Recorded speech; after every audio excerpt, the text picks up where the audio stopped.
Reading with your kids. Hola, ni hao, konnichiwa, assalamu alaikum, shalom, mahaba, ciao, bonjour, namaste, jumbo, bienvenidos. Hey, my name is Jed Lee. Welcome to Reading with Your Kids. We're coming to you from the beautiful, wonderful, historical neighborhood of Reedville, located in the shadow of the Great Blue Hills in the southwest corner of Boston, Massachusetts. We are so very honored and absolutely delighted that you're joining us in our mission to help all families grow closer through reading. We do that by sharing fun, thoughtful, and thought-provoking conversations with fascinating people who just happen to be writing books for kids of all ages. You can join us in our mission by telling all of your family and friends about the show. Tell your kids, teachers, their librarian, the crossing guard, that they can find us on the WREB AM/FM 24/7 radio network, and they can hear us on the iHeartRadio app, on Spotify, Apple Podcasts, Amazon Music, YouTube, Good Pods, Amazon Music, Audible, CastBox, Player FM. Wherever you find your favorite shows, you can find Reading with Your Kids. We have a really wonderful show that we think will become one of your favorites. First up, Kathleen and Beth Rooney are here to celebrate Leaf Town Forever. It's their debut picture book. And later in the show, we'll have a listen back to a conversation we had with Janice Milicic about her book, Be Careful What You Hear. Hey, I want to let you know that this episode of Reading with Your Kids is brought to you by Once Upon a Dance, onceuponadance.com. Are you looking for a book that moves you and your kids? Literally? And I mean literally. Once Upon a Dance turns story time into a dance-along adventure. Build confidence, create connection, and enjoy screen-free fun. With over 60 awards and 3,000 five-star reviews, these interactive tales inspire kids to jump, twirl, and imagine.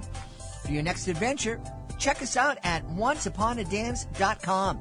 You know, we were recently at the Chappaqua Children's Book Festival, and Once Upon a Dance, a couple of their books were on our shelf. So many kids came up and said, we have these books, they're so awesome. And they were excited to know that there are new titles available. Get your copies today, onceuponadance.com, or at your favorite online bookstore.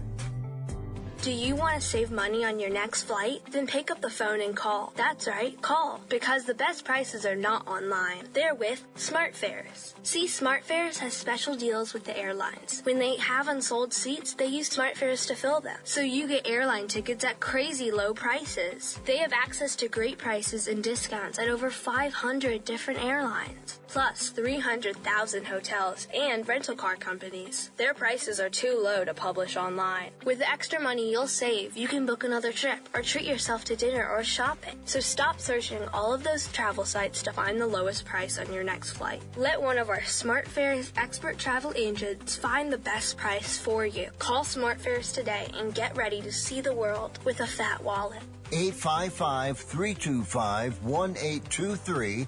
855-325-1823. That's 855-325-1823.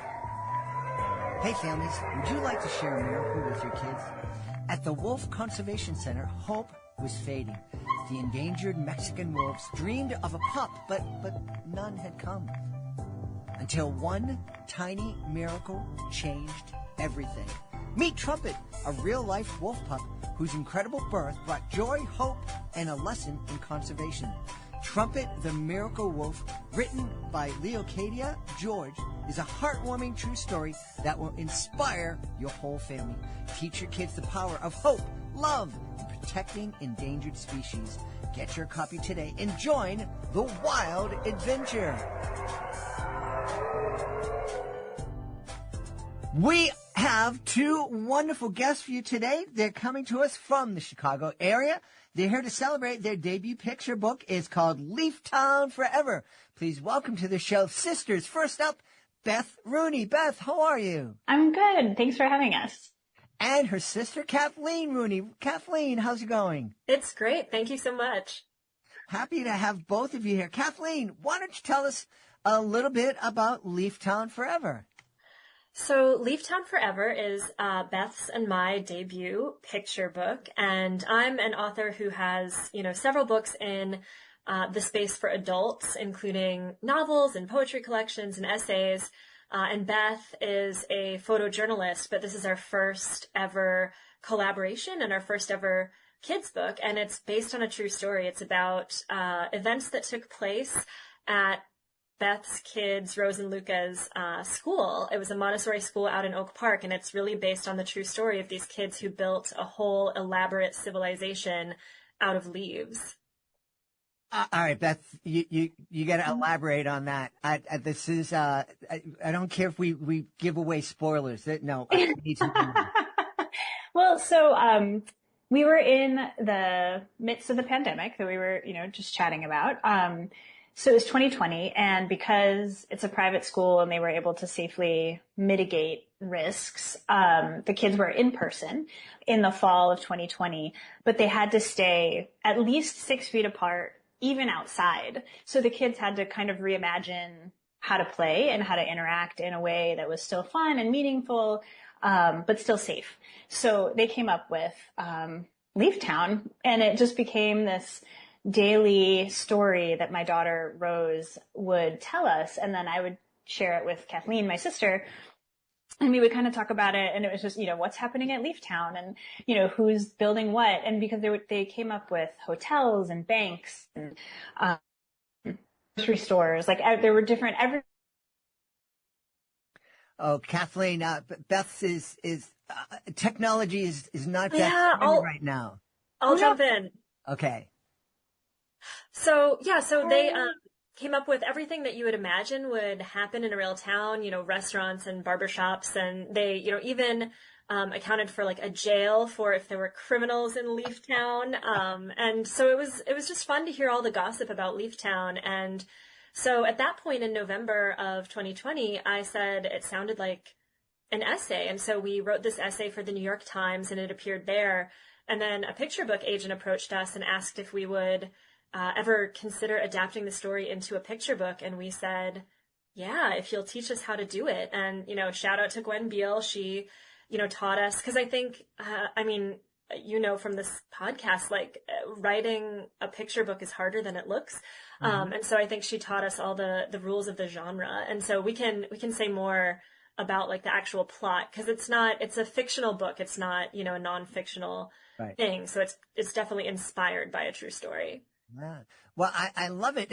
As somebody who writes longer form pieces for adults, I'm imagining the biggest challenge might have been trying to tell this whole story in only 600 words or so.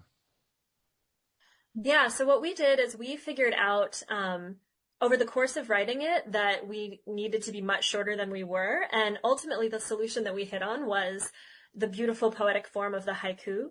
And probably listeners are familiar from, maybe their elementary school classes with how the haiku is only 17 syllables. And typically in English, it gets translated into a line of 5 syllables, and then a line of 7, and then another line of 5. And so we thought that could be, first, a good way to sort of condense our wordiness.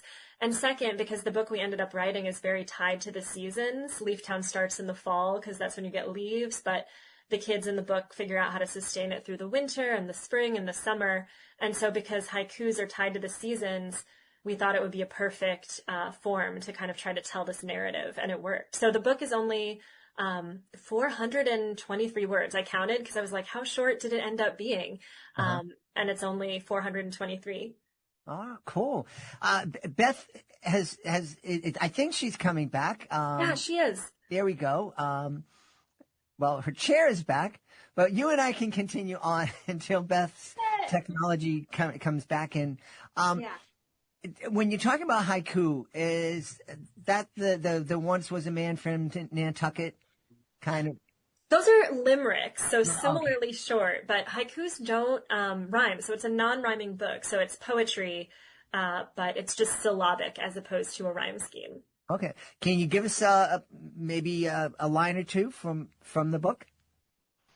Yes, I have conveniently Leaftown right here. So I'm so glad you asked. So I'll just read like the first three haikus so you can Sure. kind of get a sense of it. Lucinda watches golden leaves fall gently down. Could they make a town? Friends gather, plans hatch. The town would last forever. Leaftown forever. The treasure shop grows from a pile of oak leaves. Now to collect a trove. Ah, very cool. Very cool. That must have been when you had the idea to write in haiku. Was this something that was like, boom, this is going to be great? Or was it, oh, now we just made this work so much harder for us? It was kind of both. I think it came to us in that almost thunderbolt flash of inspiration.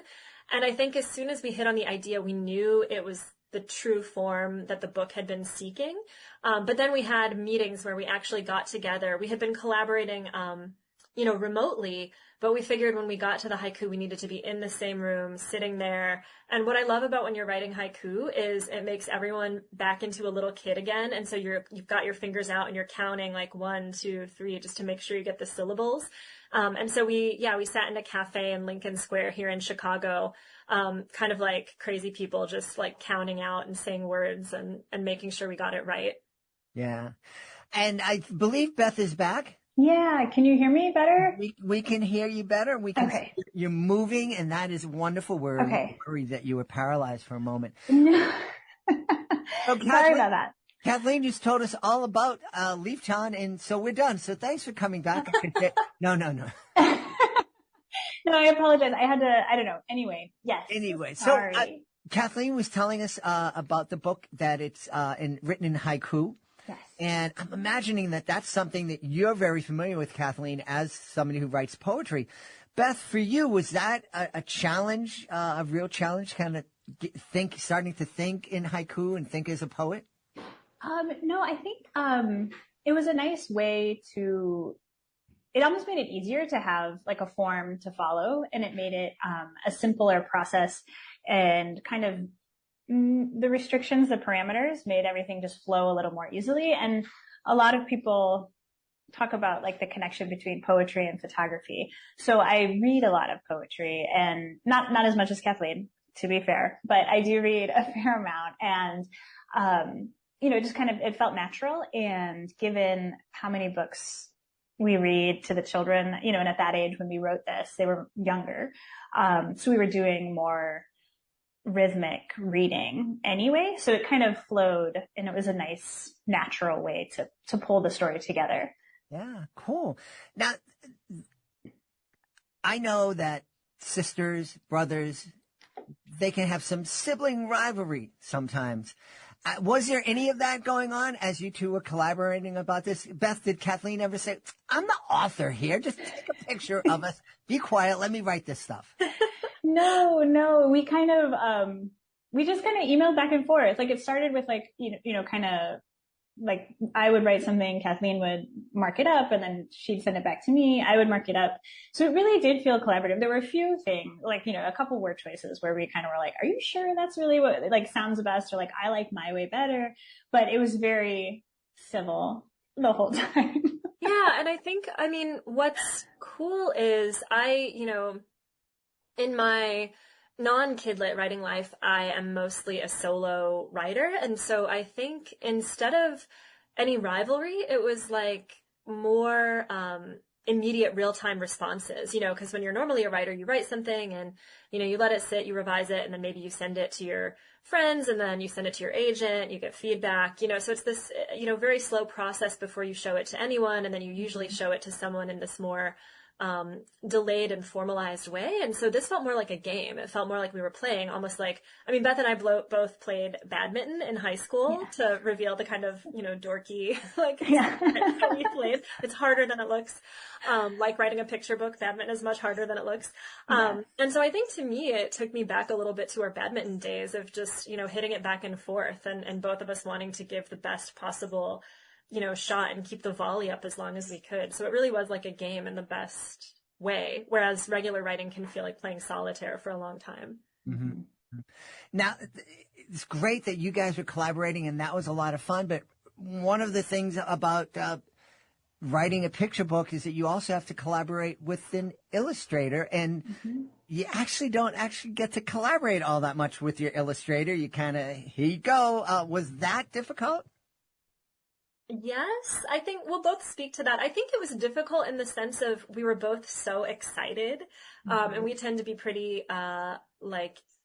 if you want to be positive synonym about it, we're pretty eager. If you want to be a little critical, we're kind of impatient. So I think, we had it ready to go and it was very exciting. We met, as you do with our press, University of Minnesota, and, kicked ideas back and forth, and we settled on the amazing, Betsy Bowen. She's just sort of like a legend as an artist and as an illustrator. And so I think the hardest part was we were so stoked to see what she was going to do to interpret our words that, the usual year to 18 months, which is typical, just felt like excruciatingly long, even though it was normal. But I don't know if Beth, you want to add something? It was a very long wait, and we were just so excited. And we just kind of, are they here? Are they here? To the press, we were just so excited. It felt just like kids waiting for Christmas. Is it finally happening?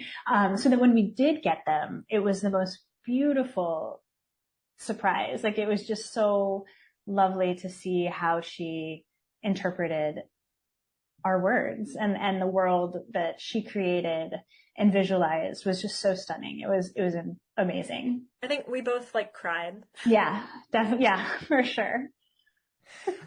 I was blown away when I first started reading with your kids 8 years ago. And after about 6 months, we had a publisher on of Familius Publishing.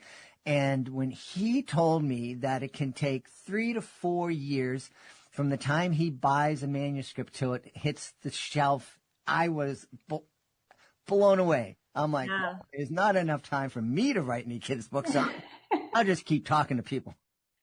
Yeah. Well, and I mean, what's funny is we hope to be able to write more, and we have more ideas, and we're still collaborating. We have some manuscripts in progress, but we figured you never know. So, heaven forfend, if this is our only shot, we want to meet Betsy, because I think that's the thing too that can seem kind of wild from the outside, is to your point, that it isn't that collaborative. You kind of turn the manuscript over and then you patiently or impatiently wait. But we really, really wanted to meet Betsy, not to meet and work, but just to meet her and be like, who is this incredible person who's going to be doing this project with us? And so last fall, almost exactly 1 year ago, Beth and I hopped in a car and drove all the way up to Grand Marais, which is at the very top, northern bit of Minnesota, right about 40 miles from the Canadian border, where Betsy has lived for many decades. And she has her, farm on the outskirts of town. And then she has her beautiful studio in a renovated church in town.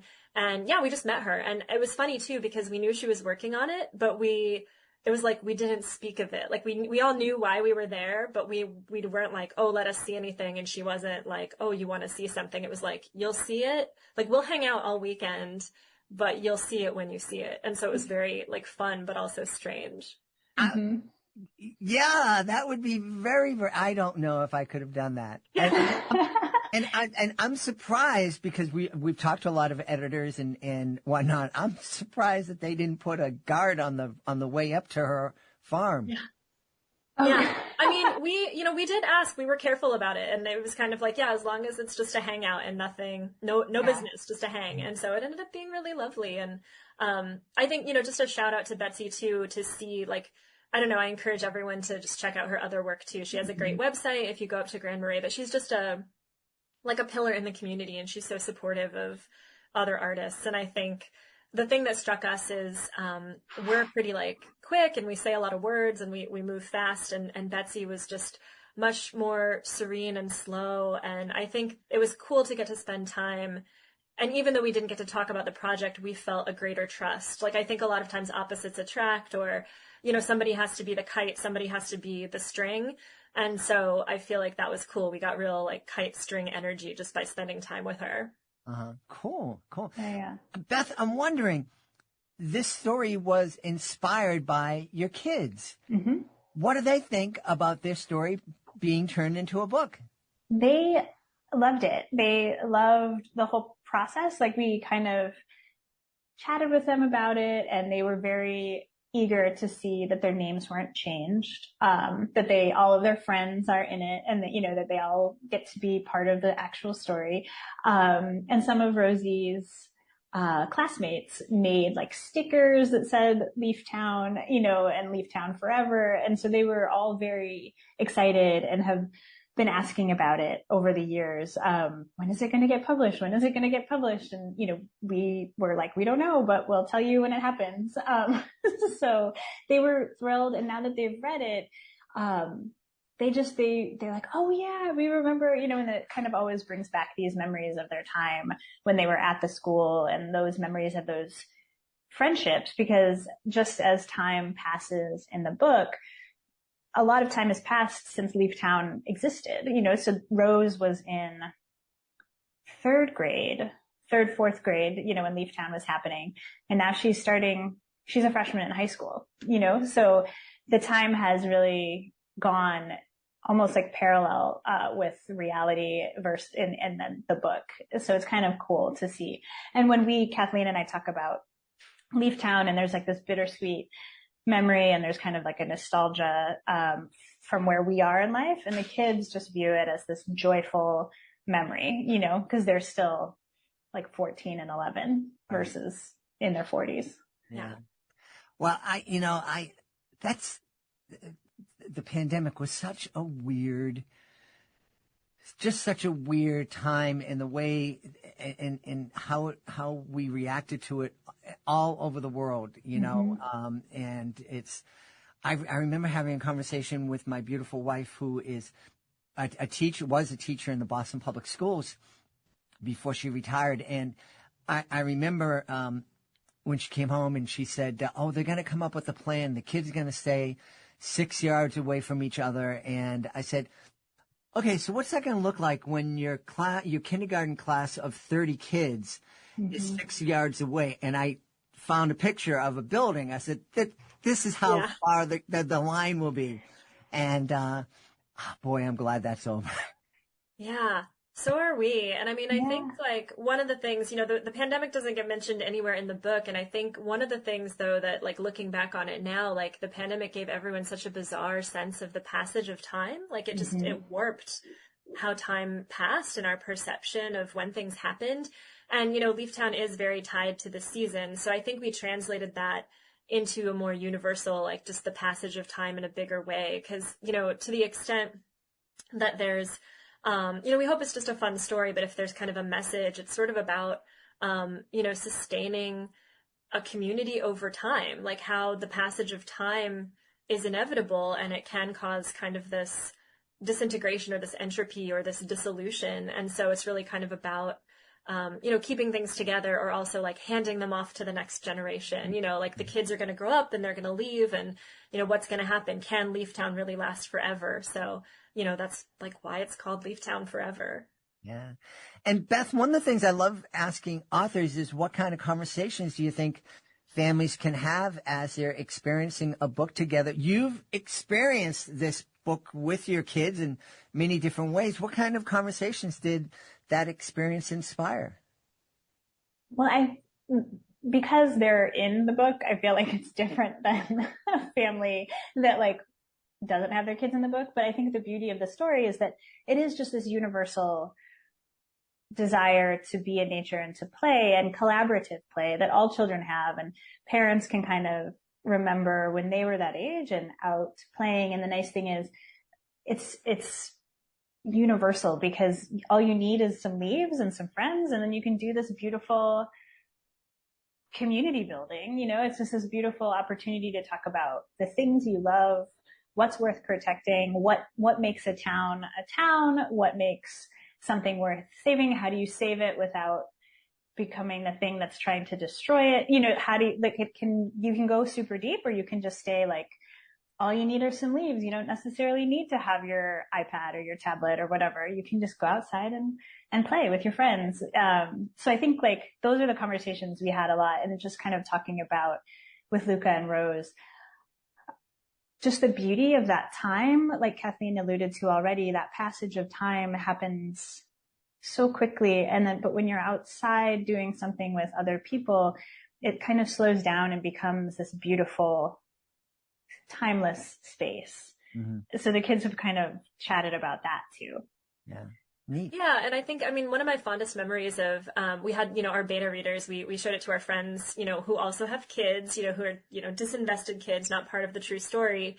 And our friend Julia Fine, who's also a writer, her son Elliot, like she read him just like a beta version of the text. And she said, and this I think is kind of speaks to like what can happen when you read the book. She said that as soon as they were done reading Leaf Town, Elliot immediately started to gather like flowers and leaves and rocks and shells and like wanted a box, and he started to build his own version. He's like, I'm making my Leaf Town. And I think that's a thing that can happen is, what can you build with whatever is close to hand, and how can you just take your imagination, which feels very abstract, and just make it physical and make it concrete. Yeah, I love that. Kathleen, as somebody who writes a lot for people who, in your mind, I'm imagining you know that most people are going to sit down and read your book by themselves, maybe on a train, on the way to work or whatever. A picture book is meant to be read aloud by an adult or a loved one to a kid. Was that present in your mind, and did that change the way you kind of write? Yeah, it did. I think, we were kind of trying to write it in a way that we knew it would be read aloud, and that we knew it would be read aloud many, many, many, many, many times. Hopefully, because that's the thing is if a family or a kid likes a book, it's gonna get read again. And so I think, I tried to think really hard, and I know Beth did too, about writing the kind of picture book that we would want to read over and over again.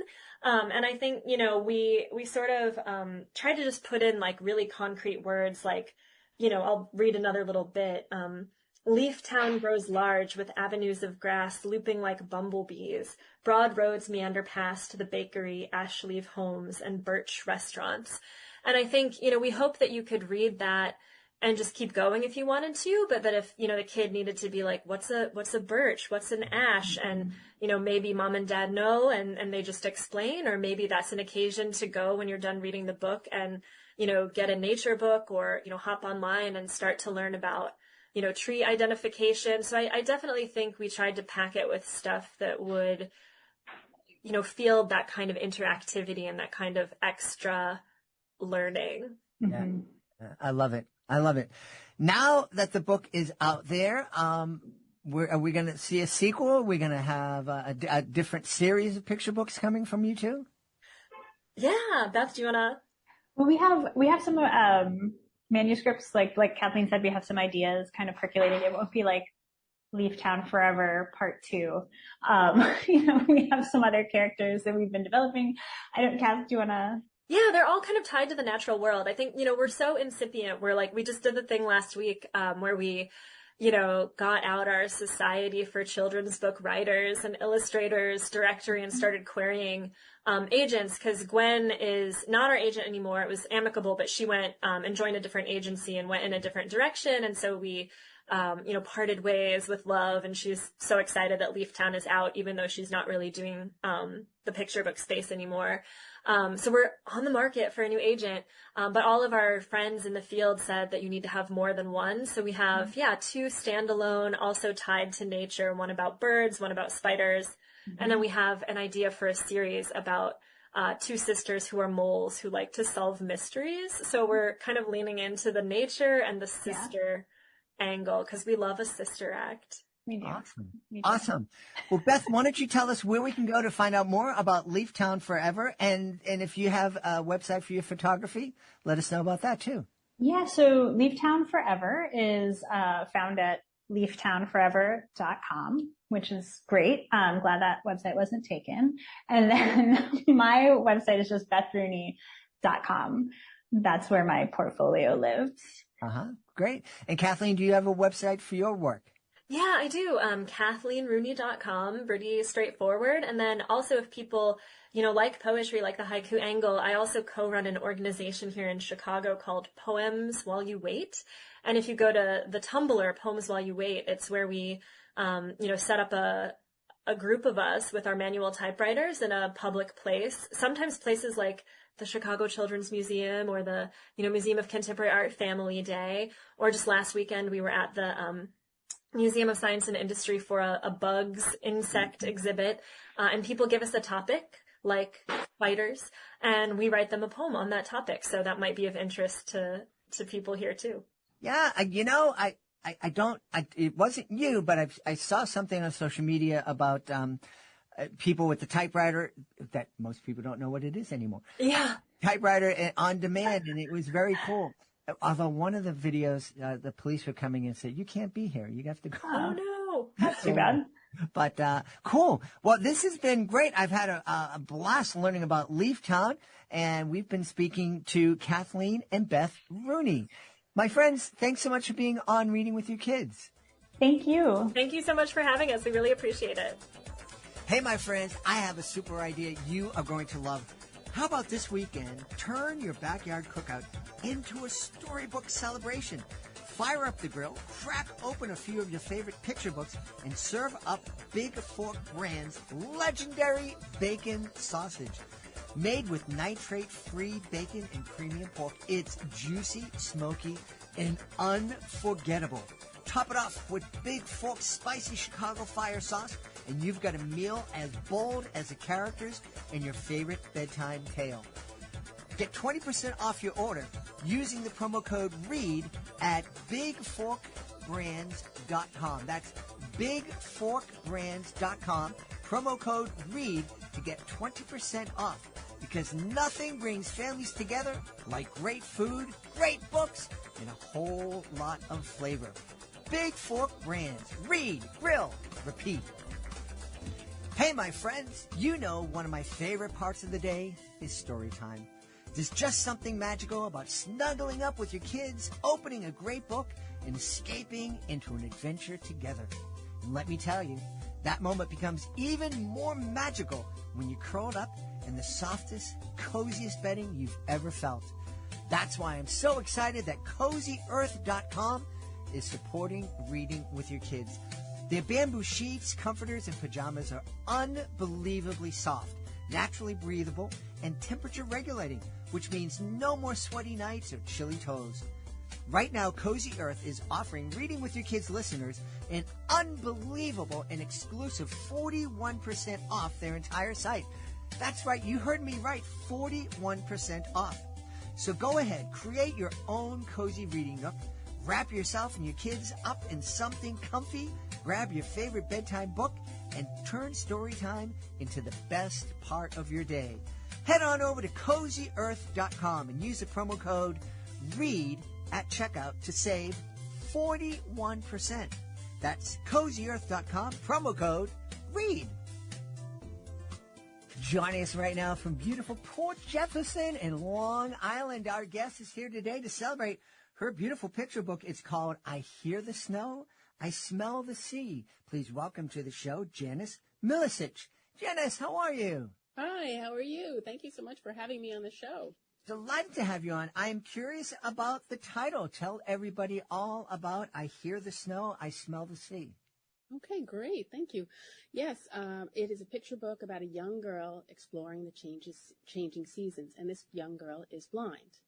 So she's going to be using her senses of hearing, smell, taste, and touch. Mostly, not taste so much, but throughout the book, it's hearing, smell, and touch that she expresses how she explores the seasons. And the way she does it is through many different activities that she's engaged with her mom, because it just explores, all the different things that children can learn through incidental learning and firsthand experiences. So in beginning with winter, she explores the snow and builds a snowman with her mother, rolling the snowballs from, small and medium and big, and then stacking them up, finding the different accessories to make her snow friend, give the snow friend a face and clothing because it's cold out, she says. And then from winter we go into spring, where she explores the garden and all the different flowers that she smells, the the different sounds that she hears from robins singing and bees buzzing. And then into the summer where she explores firsthand with her mother the shoreline and wading into the ocean and then floating weightless in the water with her mom. And then finally in the fall where she explores the fall leaves and builds, heaps a pile of leaves with her mom and then gets to do the famous jump into it and, crash into it, which all children, actually adults love too, I think. So that's the main part of it is just exploring the seasons and just to express to children who are visually impaired or blind that they're represented in a way that shows that how well they use their senses and how rich it is that their experience. And it also demonstrates how important that incidental firsthand experience is for all children to build a concept development as well as just get a greater understanding of the world around them. Yeah. But most importantly for children who don't have the vision or are visually impaired, because without that, they don't get the wholeness of an activity or a concept. Like say, for instance, if a child who has a visual impairment or is blind and they hear somebody say, oh, a puppy, how cute, or a kitten, how cute, they kind of get that sense, oh, it's going to be nice. But it's quite different from having a puppy or a kitten in your lap and, feeling the boundless energy, the wet nose of a puppy, or, the mules of a cat, and feeling all the legs and how quickly they move and how they bend and the tail and the fur and get all the senses in. That gives them a much greater, richer concept of what a puppy is, Yeah. The title, I hear the snow, I smell the sea. I think most people can relate to I smell the sea. But I hear the snow. I had an opportunity. I lived in a part of Boston, and I was literally across the street from the beach. And my favorite time to visit the beach was in the winter, in snowstorms, or into snow. And there is a quiet, but also this just wonderful sensation when you're on the beach and it's snowing. And you can actually hear the snowflakes coming down. And we're not talking about a violent storm, but it's just, it's hard to describe, but I can relate to that. Yes, I think, well, especially, for those of us living in the Northern Hemisphere where there are such differences in the changes of the season, especially, I think many of us from the Northern Hemisphere can understand that sense, like you were mentioning about snow falling, but also before snow falls.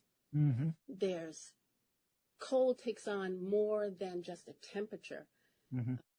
There's a scent or a lack of scent, if that could explain it. And then it also involves a quietness that is like palpable. And snow is coming. It's just like, I know many people have said, oh, I can smell it in the air, and What inspired you to write this book, Janice? Oh, gosh. I've been a teacher for the visually impaired for 30 years or so. And it's all of my students who've taught me throughout the years just to perceive things in a way that I would be able to explain and give them a greater perception of whatever the topic might be. So the inspiration were my students, and the main character in the book, Nevaeh, is an amalgamation of all of those students. I have to say I'm privileged to be able to work with students that I have now are preschoolers and learn from them every day, I have to say. Learn how best to get an idea across or a perception across or to give them confidence. We can do this. We can take a next step a little further. So that's what the whole book is really about, is that, there's a child that actually is taking a step further, wants to explore, just like all children, but all children also have those, and adults as well, You have things where you're a little afraid to do it. It's a challenge. Should I do it? And yeah, I think that's pretty much really where the book came from, was the inspiration about how much I've learned from them, and how exciting it is to see the children make those steps on their own, kind of like with autonomy and independence, to explore the surroundings around them and to learn from it. Yeah. As you were talking earlier in describing the book and what your main character is going through, and you were talking about building a snowman and rolling the snowman, the base up, and then the next one. And I had this weird thought, and I can understand if somebody is partially visually impaired, how they could understand and get the connection that, I can't see this, but other people can see this in a full way. I understand. I can't see.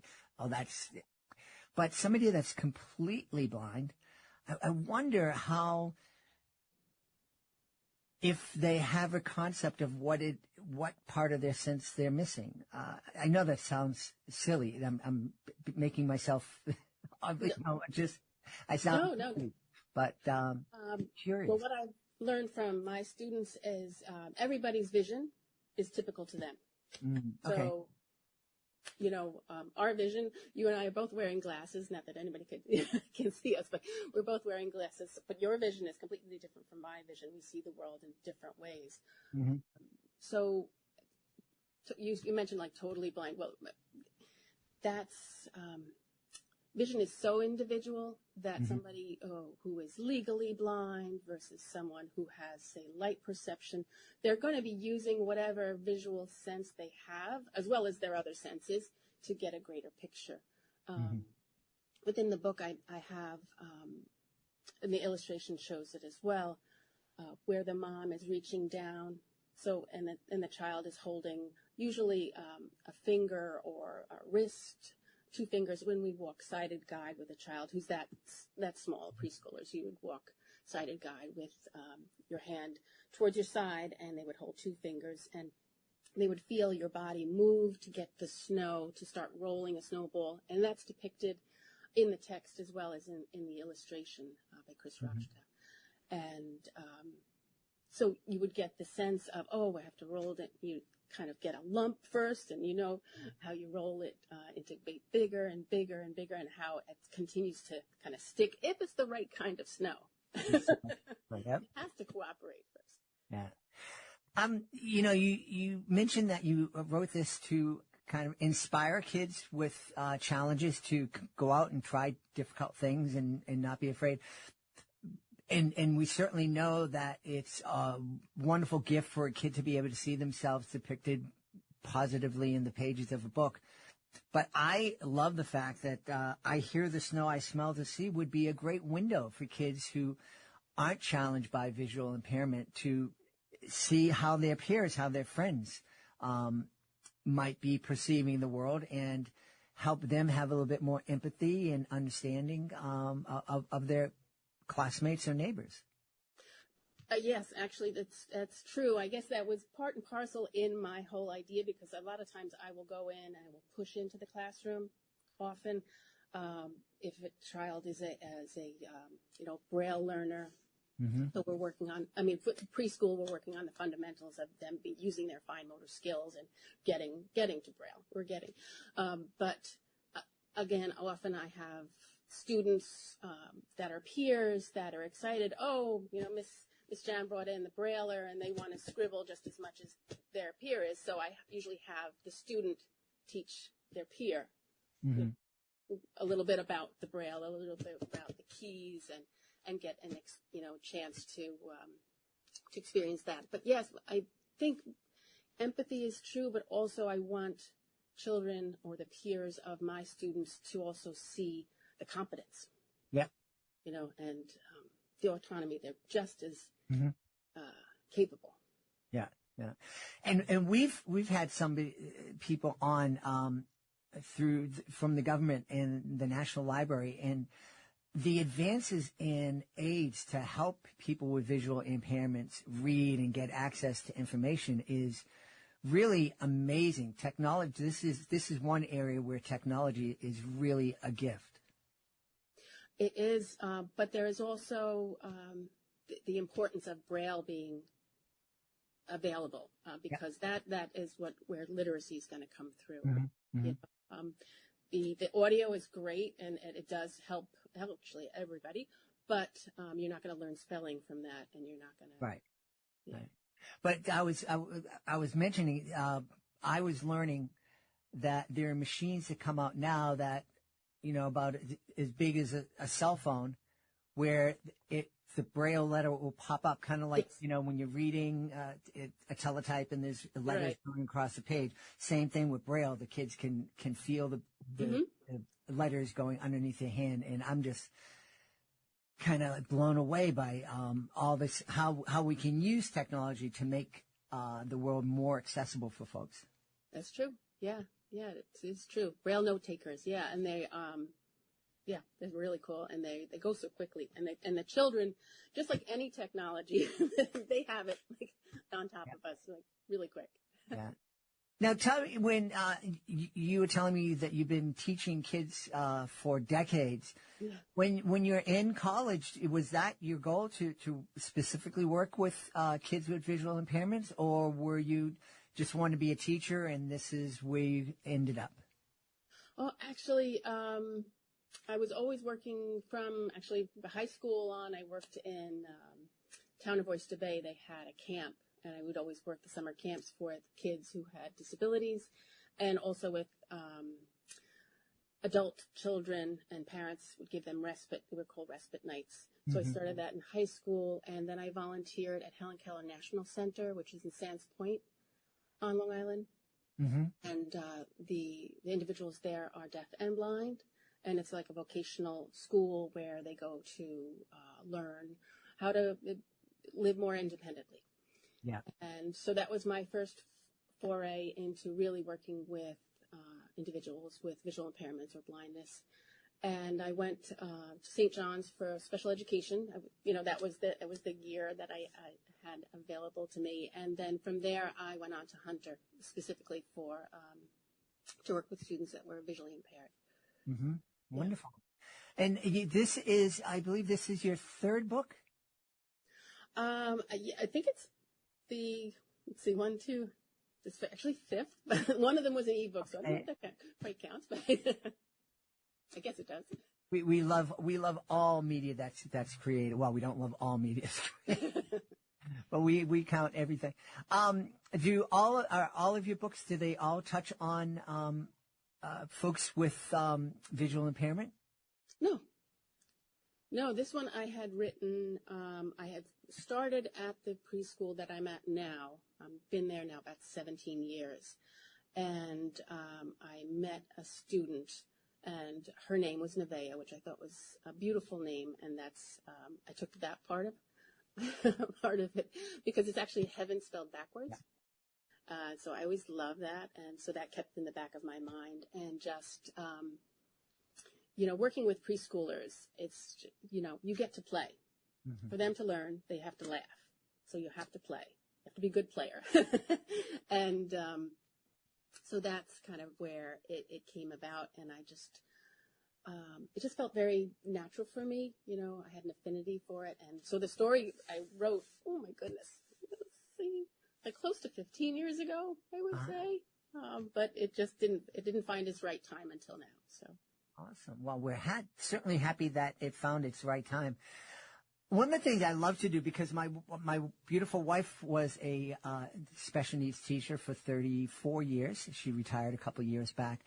And of course, she loved teaching, but there are certainly some issues. And all the authors who are also teachers who've come on the show have said, there's a lot of challenges facing teachers. So I was wondering, if I were to give you this magic wand, and because I can make anything into a magic wand, but if I was to give you this magic wand and say, wave it and fix whatever it is that needs fixing in schools, what would be the thing that you'd look to fix?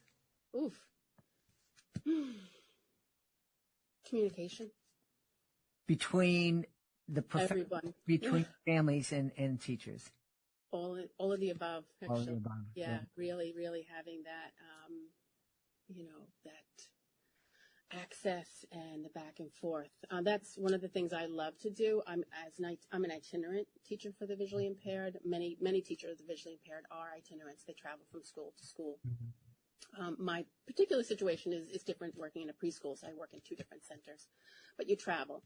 But as such, I have the freedom versus a classroom teacher to contact the parents every time I see their student or their child and let them know what we've done, maybe what they, if they've done it at home, if they could work on this because we're having a little difficulty, that is so special because then you can also see, the child knows that, you're talking to mommy and daddy and they're, going to help me too. And we can kind of compare notes and everybody's on the same page. I think if everybody was on the same page, from administration to teachers to teacher assistants to aides, that would make it so much better. Actually, communication pretty much, if we had more communication everywhere, that would make it fun. Absolutely. Absolutely. You were mentioning that you oftentimes will have kids who aren't challenged by visual impairment working with your kids. That's something I did way back in 1989. I was working at a school for kids with severe developmental disabilities. And it was my job to bring these kids out into the community, give them opportunities to develop friendships and relationships with kids without disabilities. And I think the school hired me because the idea of integration was just starting to be spoken about. Mm-hmm. And I think the school hired this dopey guy who wanted to be a clown because they said, well, let's put this idea to bed. Let's find somebody that's going to run this program into the ground. It's going to fail. And then we'll have our kids in our hospital setting. And it turned out to be a huge success, not because of me, but because of the fact that the kids, the quote unquote typical kids that we were introducing to our students were so enthusiastic about it. They just loved the idea of getting to know somebody who was different. And these kids were very different. And it was a huge success to the point where 3 or 4 years after the program was proven to be successful, that hospital school closed, and the kids were all integrated back into their home districts. Yeah, that is great. Yeah. That is great. Yeah, the preschool that I work at, preschools, it's an integrated, most of it's an integrated setting. Actually, yes, it is pretty much all of it. But it's a special education preschool. So so when I go into a classroom, there might be a student that I'm working with, obviously with a visual impairment, but there might be other students within that classroom who are on the spectrum, or ADHD, or whatever their particular disability is, whatever their needs are. And what is so heartening is that the kids are all accepting, and they are generous. They teach us so much, I think. Yeah, absolutely.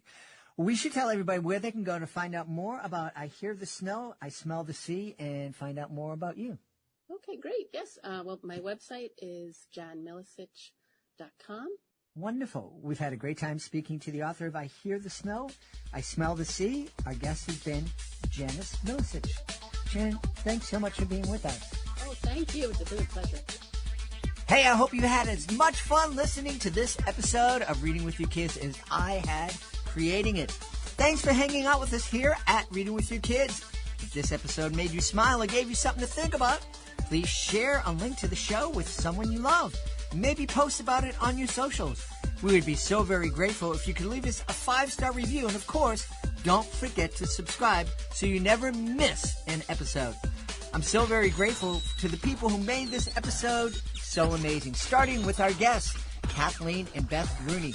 Be sure to check out their debut picture book, Leaf Town Forever.